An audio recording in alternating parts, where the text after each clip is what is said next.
Um, Hi, everybody. So welcome to this next edition in a series of masterclasses. Today, I'm going to be talking about COVID-19, which is kind of the topic du jour at the moment. I'm Dr. Joshua Moon. I am a research fellow in the Science Policy Research Unit, also known as SPRU, which is a department within the University of Sussex Business School. Most of my experience is actually in infectious disease in one way or another. My undergraduate is not actually in policy, it's in biomedical science, during which I had a small focus on infectious diseases and in particular HIV.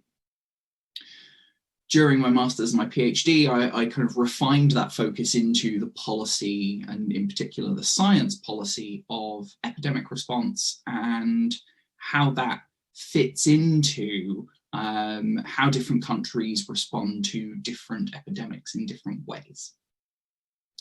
And so that's kind of what I'm going to talk to you about today is this idea that actually outbreak response, and in particular COVID-19, isn't just a science issue, but it's actually a science policy issue. And importantly, it's an extreme form of science policy. It's not a kind of simple science policy issue that happens every day in terms of science informing policy in some way. And so to start, I'm going to kind of talk about a brief historical background, explaining a few decades worth of epidemic response events. And then we'll talk through kind of technological solutions, how they impact or change or shape the COVID-19 response in particular. And then after that, we'll talk about kind of decision-making under uncertainty. This is the idea that what do we do if not just our kind of view of the future from a policy perspective, but also the very science that we're relying on to give us answers is uncertain, is unknown at the time at which we have to make decisions. And that's the kind of policy process that fully typifies COVID-19 and mostly typifies epidemic responses in general. It's this decision-making under extreme levels of uncertainty, not just at the policy level, but at the very scientific level. And then I want to wrap up with this idea of using these technological solutions and decision-making under uncertainty to kind of make an argument about why different countries have such different responses and have had such different responses to COVID-19. So starting with the kind of historical background, I'm going to talk through a few different events that really impacted the way that we understand and think about epidemic response, infectious disease in the 21st century. So the first of these is actually the 1918 Spanish flu. This is a really common comparison with COVID-19 that happens in Western countries. This was occurring in kind of the middle of the First World War and caused as many as 500 million cases, and estimates on deaths are somewhere in the kind of 50 million range. There are plenty of other estimates that differ from those numbers, but they all agree that Spanish flu was devastating. And so this is kind of this common comparator for COVID-19 in the West. One of the important things is that that actually led to the first ever large-scale disease surveillance effort. So post Spanish flu, the US Armed Forces actually implemented a system, an agency that was specifically designed to monitor influenza within the US Armed Forces. And that is kind of the very first view of large-scale epidemic surveillance and large-scale disease surveillance. And what's important, and what will become important as we go through this timeline, is that it happened in the US Armed Forces. It was not a public health focus, it was a focus on military strategy. And that's very important for how we think about disease outbreaks in the 21st century. Anybody who's ever heard the phrase, the war on COVID, very much a route into this kind of US Armed Forces view. Almost 100 years later, we kind of step into the 21st century. And the 21st century is seemingly a century of epidemics. It's a century where our attention on epidemics and infectious disease is heightened.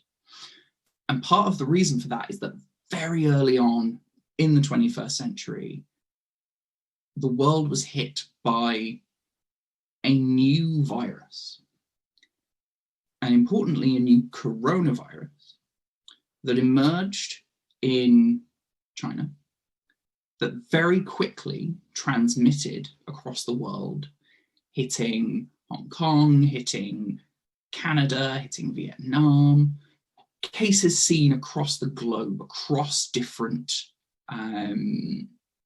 continents and countries. Anybody who is paying attention in late 2019, early 2020 will find that story very familiar. What's also important is that SARS kind of formed the blueprint for how we think about epidemic disease. And in this case, we is kind of global health in general. SARS was rapidly identified, it was rapidly sequenced in terms of its genetic code. And there was a rapid dissemination of scientific evidence and technical capacity to respond to SARS itself. The importance of SARS is not just that it set this kind of 21st century off on this pathway of increased attention to infectious disease, but that it led to the revisions of something called the International Health Regulations and formed the blueprint for how those international health regulations were revised. So in the 19th century, the 1800s, something called the International Sanitary Conventions were convened. At its core, this is basically a group of countries got together and said, we need to do something about cholera. And so they did. They agreed that they needed to ensure that quarantine and sanitation were implemented in each of their countries, such that they were then allowed, if cholera were to have an outbreak in one of their countries, to be able to restrict in some way travel and trade. But the importance being that throughout all the other times, travel and trade was protected. Over the years, those were transformed into what we now see as the International Health Regulations. These are legally binding international law instruments that dictate to states what is and is not legal and what is and is not required. In 2005, quickly following on from the 2003 SARS outbreak, what we saw was a revision of these IHRs which expanded their scope. So initially they were focused on cholera, plague, yellow fever, a general kind of specific, if you see a disease that's notifiable, you need to tell us, to what's now known as syndromic surveillance. This is basically this idea of all infectious diseases are fair game and we should have a continuous flow of data and actual kind of epidemiological understanding of what's going on in all countries at all times. What was also allowed was that the World Health Organization was empowered to act upon non-state information. This meant that the World Health Organization didn't need to wait for a country to say it has an outbreak before it can do anything. It also gave the Director General of the World Health Organization the power to declare what's called a public health emergency of international concern. The idea behind this basically being, this is the World Health Organization's panic button. If a fake, a public health emergency of international concern, is declared, that outbreak is something that the world should be paying attention to and should be worried about. And then finally, these revisions all required certain core capacities for states to actually build within their countries. And to date, less than 50% of states have fully implemented those core capacities. This is important primarily because SARS was forming the blueprint for what capacities states needed. It was forming the blueprint for WHO being empowered to act on non-state information, and it was forming the blueprint for why scope was expanded from cholera, plague, and yellow fever to all infectious diseases. It moved that scope. It allowed the World Health Organization to expand its purview beyond kind of these 3 notifiable infectious diseases to all infectious disease.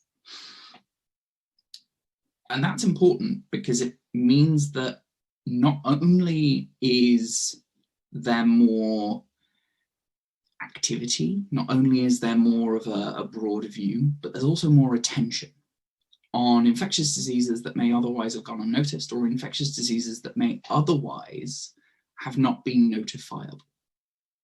And that's important for this kind of long view of why the 21st century seems to be this century of epidemic diseases.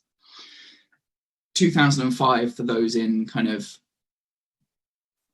Europe and America, was also the year of H5N1 bird flu, which harkened back to this kind of Spanish flu fear that a pandemic influenza will kill or infect the same number of people again. Following on from this, the international health regulations were first tested. So what was important about swine flu, or H1N1, is that there was early reporting and travel and trade restrictions.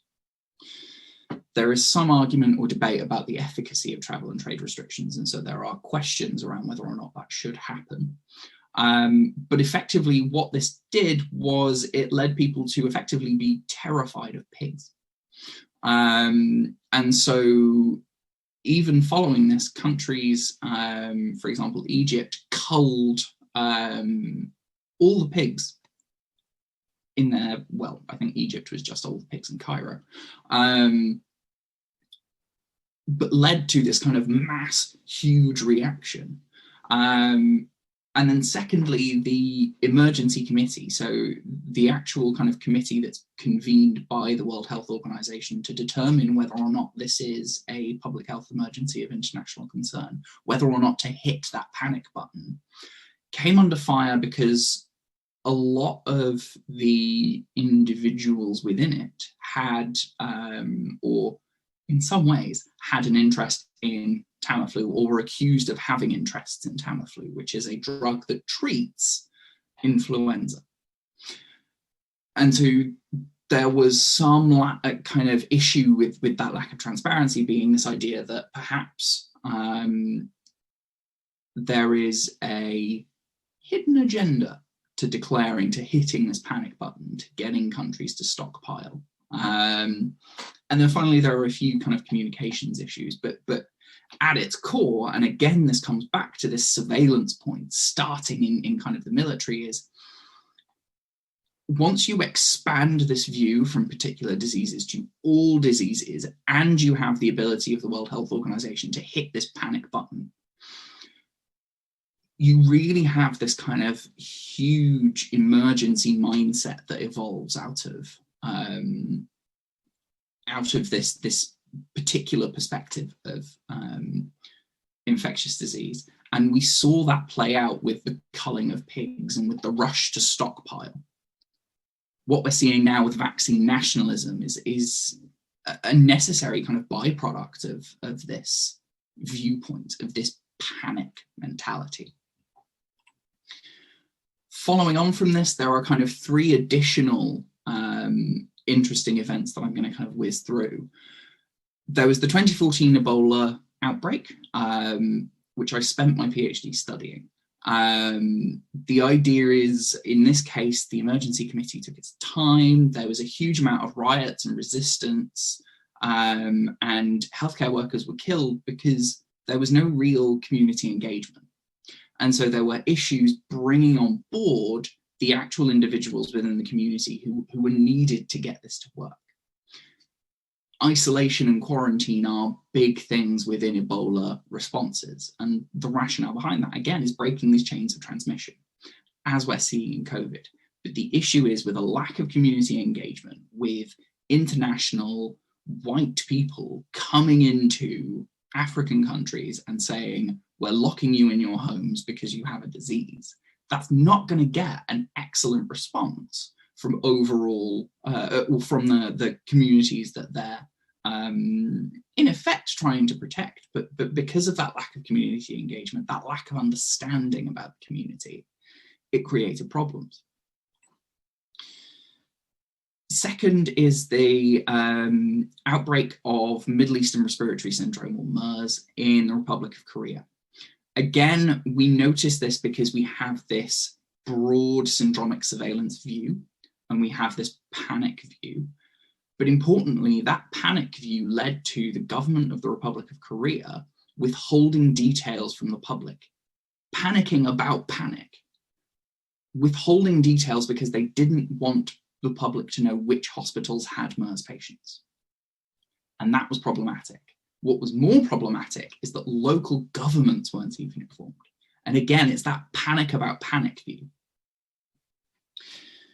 And so what we're seeing is this panic view, what we call a kind of security perspective, this view of a disease as threatening, as something that is to be panicked about, shifting the way in which we view and think about epidemic response. What was interesting about the 2016 ZIKA outbreak is that the panic response doesn't work for ZIKA.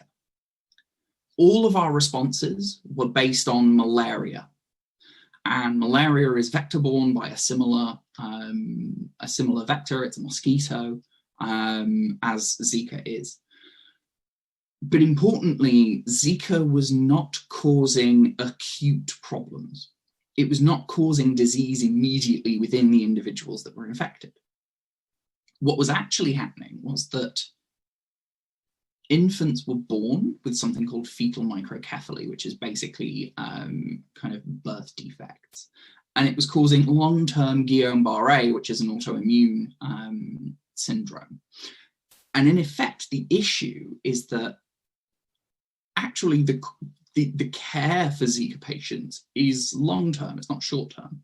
And so it's difficult for care systems, it's difficult for families, but that panic response doesn't work because you can't panic about something whose effects are going to be long and drawn out. You can't hit the panic button about something that has a long-term response. You can hit the panic button and reduce the number of patients in this long-term, but you can't actually hit the panic button for something that's going to take 20, 30, 50, 60 years to fully resolve. What's secondarily important for the next section is this idea that there was a heavy science response. A lot of institutions switched their virology capabilities to looking at the ZIKA virus. And this brings us to COVID-19. So the pathogen was rapidly identified and genotyped, just like in SARS, just like we were trying to do with H1N1, just like the virology capacity was trying to do with ZIKA. There was a rapid dissemination of patient care protocols and a PCR diagnostic test that happened within weeks. That's weeks, not months or years like this normally takes, weeks. And so you're seeing again this heavy science response based on panic. Panic and science, they go together hand in hand. Panic and technology, security and technology. You rush to science to give you this view of we have scientific, we have technology capacity that allows us to stop this panic. And importantly, we had treatments and vaccines in phase 1, phase 2 trials within a month or two. We have a vaccine in less than a year. That is astounding within the context. And so what's important about this whole process is that actually since 2003, most of pandemic preparedness has been waiting for this. We've wanted that rapid scientific response. We've wanted to hit the panic button quick. We've wanted to have that kind of containment and preparedness ready to go so that we can treat things, prevent them, and understand them as quick as possible. So why didn't that work? Why didn't our abundance of science and technology protect us from the thing that we were scared of? And that's the key. That's the key question that brings science policy into this, an understanding that science and technology need policy. They need social and political and economic systems to help them actually do the things that they need to do. And so what's important here is the technical response to COVID-19, how technical solutions develop, was incredibly quick. So on the 31st of December 2019, China was reporting cases of what was to become COVID-19 or SARS-CoV-2 in Wuhan. Within 2 weeks, the first full sequence of SARS-CoV-2 was published. 2 weeks, that's all it took. The draft was actually published, or not published, the draft was ready by the 2nd of January, 3 days. On the 1st of April, testing in countries like Germany was as high as 54,000 a week. And by the 1st of May, the UK was achieving 100,000 PCR tests a day. That is a rapid scale up of testing capacity within different countries, particularly PCR testing capacity. And then we come to kind of where we are now, which is on the 2nd of December, the UK becomes the first country to approve the Pfizer-BioNTech vaccine. Less than a year. I cannot understate how incredible it is that we have sequences published in 2 weeks, that we have PCR testing as high as 1,000 a day within months. Not 1,000 a day, 100,000 a day within months, and a vaccine in less than a year. Our technical response to COVID-19 is unprecedentedly quick. Comparing this to SARS, the initial 2003, the first case in 2002, it took 4 months to get a sequence, and we still don't have a therapeutic or a vaccine. Granted, that's because we're not hugely worried about SARS, and that the outbreak ended before we needed a therapeutic or a vaccine. With Ebola, the first known case was 1976. But the time to sequence, the time to the point where we had an actual genetic sequence, was somewhere in the range of 20 years. The time to therapeutic and the time to vaccine was 30. 1976 was the first known case. We didn't have a viable or approved therapeutic or vaccine until 2014. Well, 2016. Influenza's even longer. We've been co-evolving with influenza for centuries. And so we've had more than 400 years to sequences, therapeutics, and vaccines. Granted, that's a little unfair. You can't expect a 16th century scientist to be producing genetic sequences or vaccines. But to go that long, and in particular by kind of the 20th century, to have such an extended period of time before we get to therapeutics and vaccines, that demonstrates just how impressive the SARS-CoV-2 response has been technically. And so the issue is, if this incredibly rapid technical approach with fast sequencing a vaccine in less than a year and testing scaled up to high levels why were countries caught off guard? Why has there been such different responses? Surely we should have just all been working on the science and dealing with it as we can and moving forwards. And the answer comes down to decision-making under uncertainty. Because policymakers make decisions when science is uncertain about the nature, transmission, and dynamics of the disease. They have to. They have no choice. So how do they do it? And normally the way we think and the way we teach about how students think about the input of science into policy goes through a number of different stages. And in particular, these are tracked by how these models have evolved over time. So there is first what we call a kind of technocratic model of decision-making, where basically there are scientific facts, expert makes decisions, and those experts tell policymakers what those decisions are, and those are implemented. Experts define the ends, policy defines the means. What was realized, this was kind of the early 20th century view. What was then realized is that actually you also need some kind of social, political, ethical, and economic considerations in how science facts actually impact and change policy.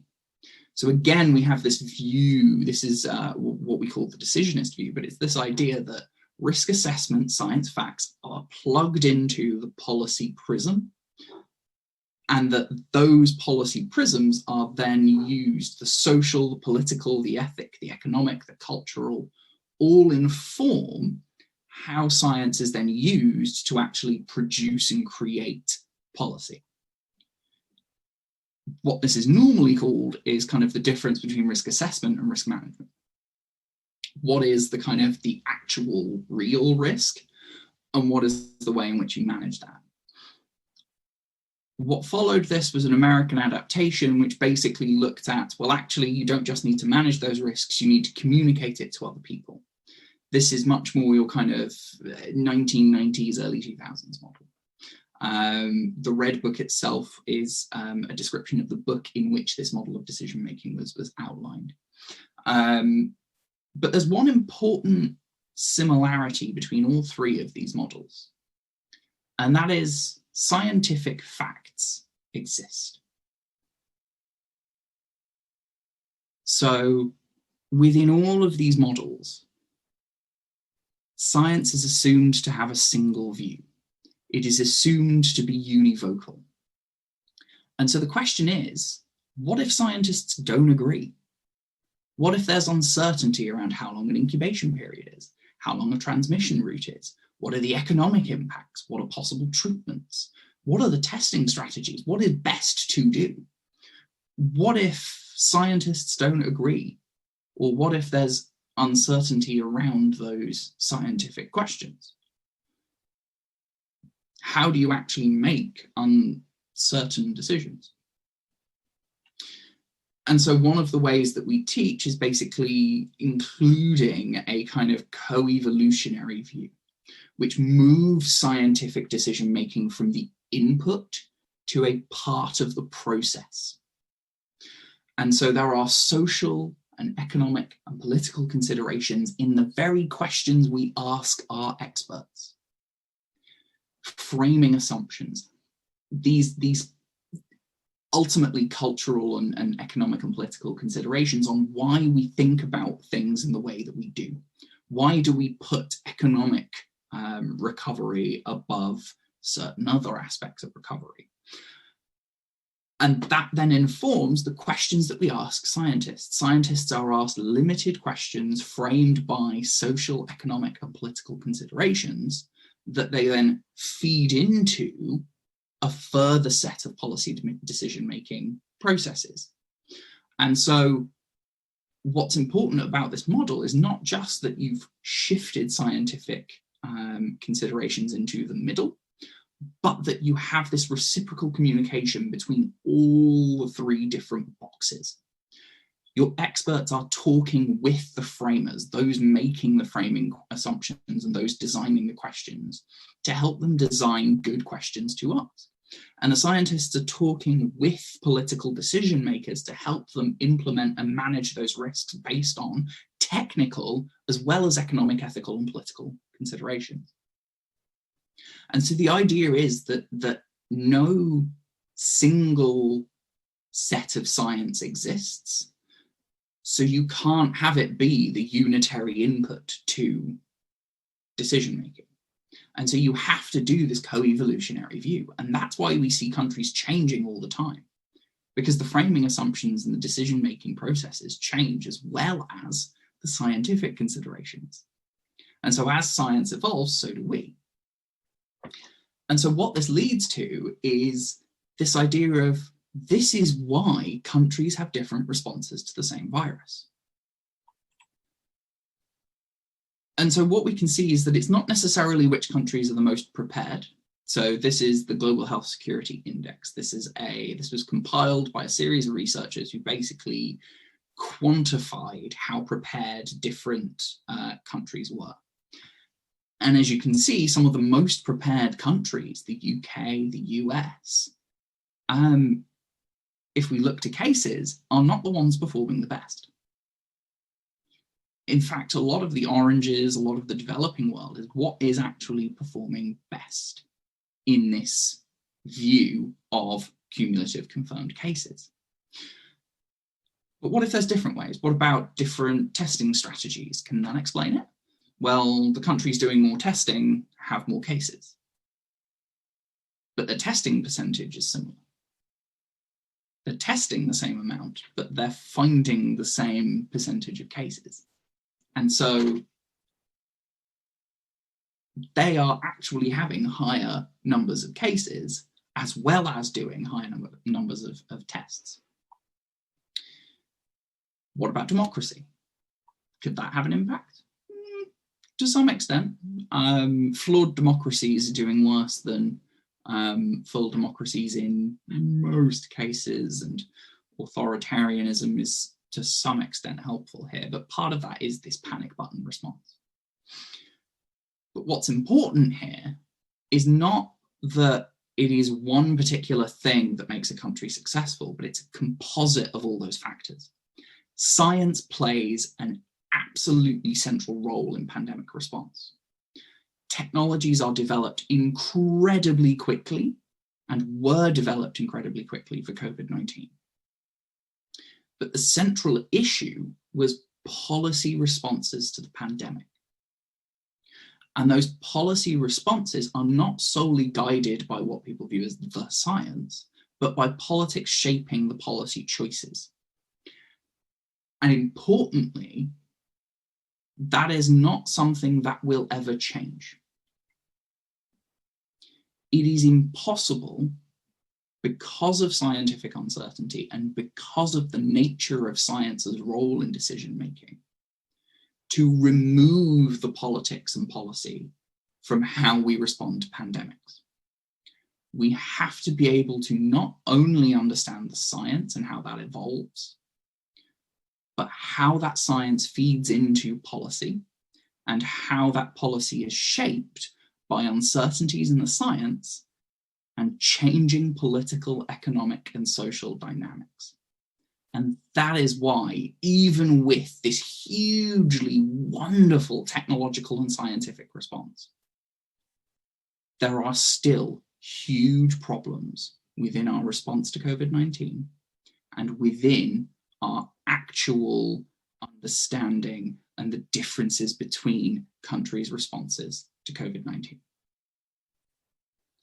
That's why COVID-19 is an example of science policy in extremis. Thank you. I am going to open this up for questions now. I'm also going to take a drink because there's a lot. So, questions. I have one here that is about learning, which is quite nice. This person asks, to what extent do you think countries will actually learn the lessons from COVID-19? Which, truth be told, I have some questionable opinions on, partially because I don't think that there is a single set of the lessons. Again, coming back to this view of science policy and how how politics and economics and social views interact with science, there's no single set of lessons for any individual country. And importantly, there's not going to be a single set of lessons for the whole global system. These lessons have to be adaptable and flexible to the context in which they're implemented. And so learning the lessons from COVID-19 is going to be somewhat problematic.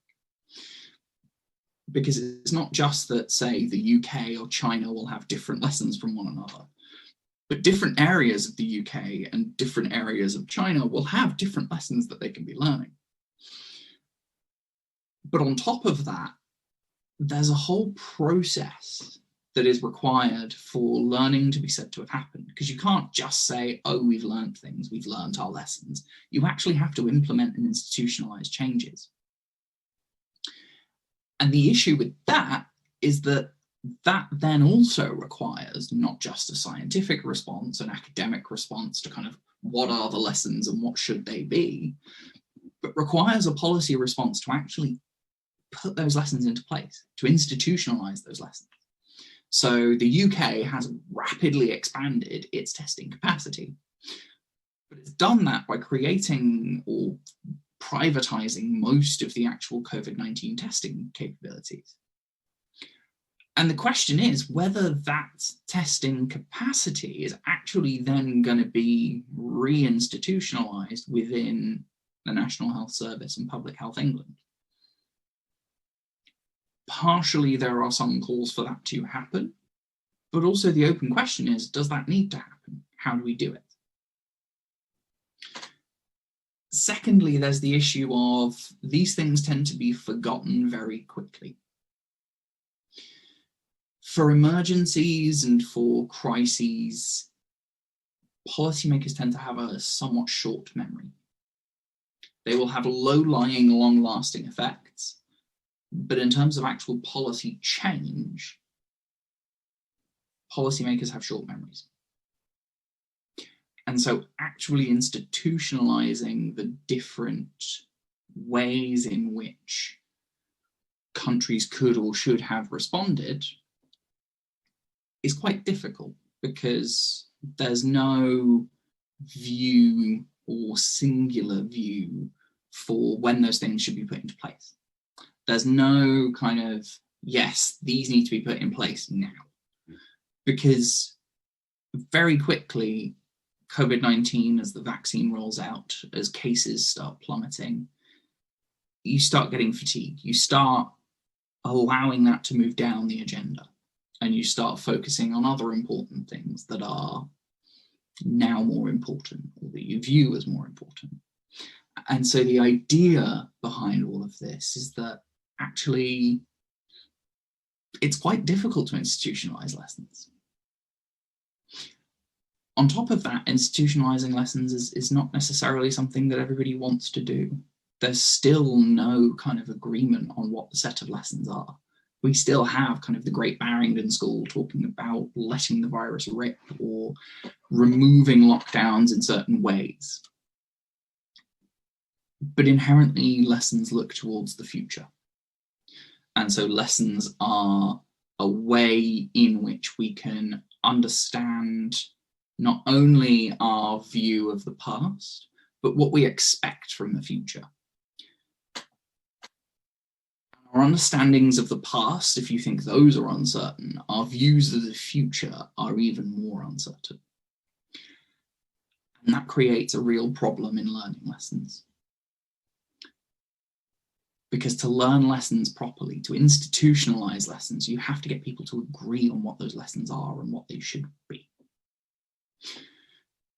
And that's a problem, because not everybody's going to agree. And there's going to be critiques, and there's going to be problems, and then there's going to be debates, and that makes it quite difficult. But also, that has to happen. That has to be a mobilization of people. There has to be a discussion and a debate. And so do I think that countries are actually going to learn their lessons from COVID-19.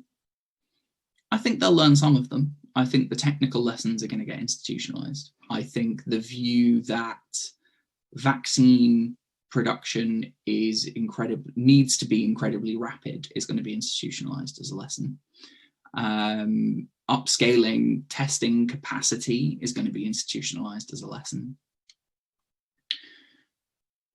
I worry that some countries won't internalize the idea that isolation needs to be supported, won't be internalized. The idea that if you're asking people to self-isolate, that they need to be sure and secure about their income, their capacity to live, their capacity to gain access to medicines, to food, to water, are going to be secured.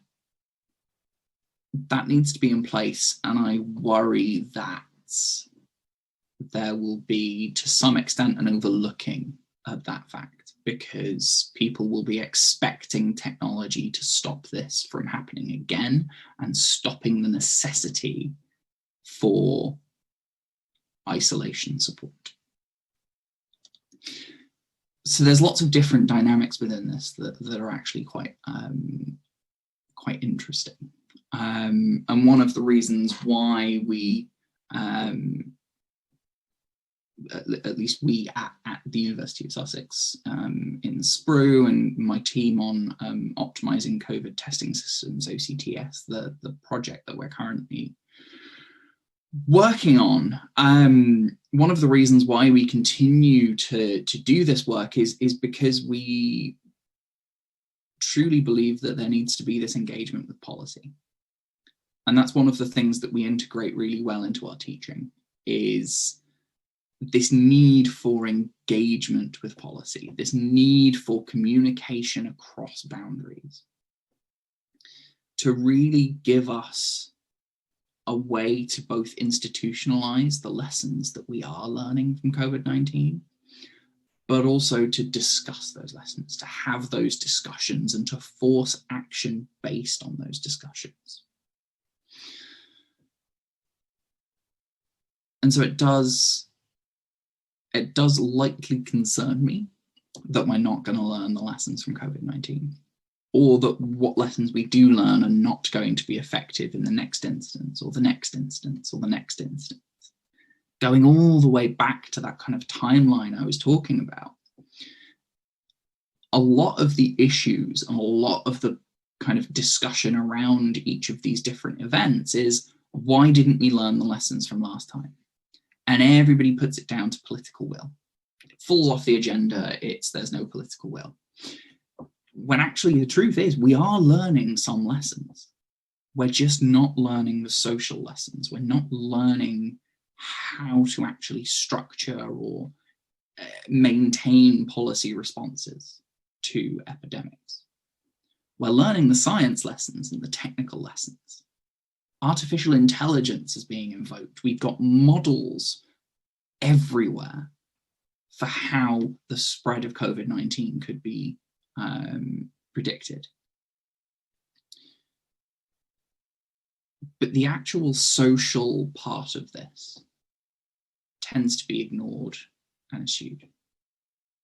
And so you run into real issues with how this whole process is supposed to come around. People now, we have a vaccine, are talking about logistics. What's the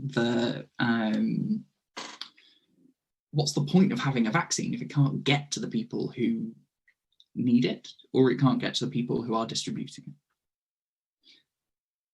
And the issue is we kind of learn some of those lessons, but we don't learn all of them. It's a very kind of path-dependent view where we're learning all these technical and scientific lessons, but our policy responses remain in kind of the, partially with lockdowns and quarantines, our policy responses remain in the 14th century. So there's a lot to think about. I'm going to quickly move on to a second question before I talk too much on the first. But the second question is, to what extent do I think that the vaccine is going to have an impact on the current pandemic and how it operates? And effectively, I think it's going to have a drastic and radical impact. I do not underestimate the power of science and technology in responding to epidemic disease. The issue I have is primarily who gets it and access issues, because a huge amount of the, particularly the Pfizer BioNTech and the AstraZeneca vaccines, have now just been bought up by effectively the West. And so while it may end epidemics in some of these countries, the pandemic itself will be consigned to be ongoing. Access is going to continue to be an issue. And so what we're going to see is a huge, huge problem in kind of, it will disappear from much of the Western world or the Northern Hemisphere, but we will spend a lot of time trying to get access to the vaccine, to treatments, to capacity in the global South. And that all comes back to this panic button response. This view of epidemic disease as a national security issue. This view of epidemic disease as something that should be panicked about means that people panic, and governments in response to that panic try to bring to their people, their populations, the people who are electing them, vaccines, therapeutics, things that can be bought up quickly. And so rich countries are going to get the lion's share of it. And that's a problem, because so long as COVID exists in one country, it can move to other countries and still spread. There are complexities to that argument that I'm not going to go into, but there are kind of, in principle, so long as a disease exists in one area of the world, it can theoretically arrive in other areas quite quickly. Building up herd immunity through vaccination will help, but that doesn't stop it from re-entering countries. And so what we're talking about is actually that in terms of vaccines stopping the pandemic, I think for the Western world, that's going to happen fairly quickly. My issue is that for the global South, that's going to be very slow. Access to sufficient stocks of vaccine to create herd immunity, to do these types of things are, again, they're science policy problems. They're not scientific problems. And so they're infinitely more difficult to actually sort out, because the politics is at the front. And if the politics is at the front, more people can argue about it. Whereas if the science is at the front, then people tend to accept science as fact. So there's a whole slew of issues that I can kind of foresee happening, both in terms of learning lessons and in terms of the vaccine. But they all come back to this one central point across the entirety of this, this presentation, and that is that at its core, epidemic response is not just a science and technology problem, it's a policy problem. And that means we have to acknowledge politics, we have to acknowledge economics, and we have to acknowledge social and cultural factors and how they impact the response. Whether that be testing, vaccines, isolation, any form of epidemic response will create issues that are political, economic, social. And so you have to pay attention to those policy issues. You cannot create an epidemic response that is entirely based upon science, because the science is uncertain and there have to be economic, social, and political factors involved in framing those scientific uncertainties. And that's what's important, is that COVID-19 is not just a scientific problem, it's not just an epidemic in a technical sense, it is a policy problem that needs responding using a policy and politics view. And I'm afraid I have to go. I'm teaching again in 10 minutes. So thank you all for coming. I've kept up a series of links on the front or on the page where I've been answering these questions, to the business school, to my department, to Sprue. OCTS is the project that I'm currently working on, optimizing COVID testing systems. There's also a link to my own research and to my own Twitter if anybody wants to peruse or take a look or follow. And I'm always happy to discuss things with anybody, basically. I like talking, as you can probably tell. But thanks, everybody. It was good to see you all, good to see the questions. Goodbye.